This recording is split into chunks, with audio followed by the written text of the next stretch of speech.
হাটিয়ার পাশে বসে চা পান করছি। মোড়ল এসে দাঁড়ালো। কি খবর বলো?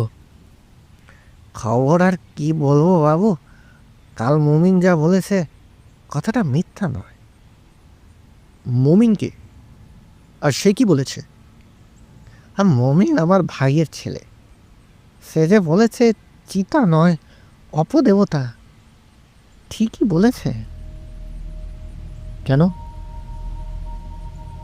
তাকে স্বীকার করা যায় না। মাস কয়েক আগে বন বিভাগের একটা সাহেব এসেছিল, 10 দিন ধরে নাচে হাত। এই দেখলো চিতার সামনের এক গাছের আড়ালে বন্দুক ছুড়ল, ব্যাস, কোথাও কিছু নেই। একটু পরেই দেখলো চিতা পিছনের পাথরের এক ঢিবির পাশে। শেষকালে সাহেব বন্দুক কাঁধে নিয়ে ফিরে গিয়েছিল।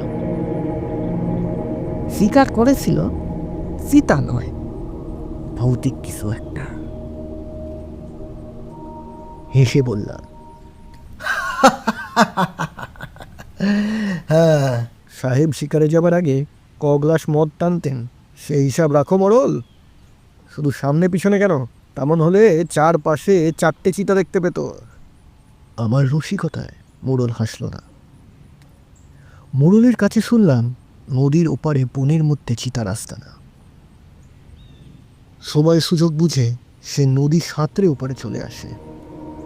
দুপুরে যখন এপারের মাঠে আদিবাসী ছেলেরা গরু ছাগল চড়াতে আসে, তখন তাদের অন্যমনস্কতার সুযোগ নিয়ে চিতা ছোট সাইজের গরু কিংবা ছাগলের উপর লাফিয়ে পড়ে।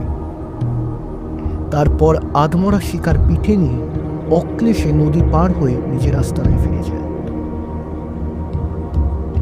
কোনো কোনো দিন এপারের জঙ্গলের মধ্যে বসেও আহার শেষ করে। একটা বেপরোয়া ভাব, অকুত ভয়। পীত বর্ণের এই অগ্নিশিখা আশেপাশের সকলের আতঙ্ক। আমি বললাম, ঠিক আছে, আজ দুপুরবেলা গাছের ডালে বন্দুক নিয়ে অপেক্ষা করব, ঠিক গোচরণ ভূমির পাশে। হয়তো কয়েকদিন অপেক্ষা করতে হবে, কিন্তু এছাড়া আর পথ দেখছি না। খাওয়া দাওয়ার পর খাঁকি শার্ট আর হাফ প্যান্ট পরে তৈরি হচ্ছি। এলো গোকুল প্রসাদ।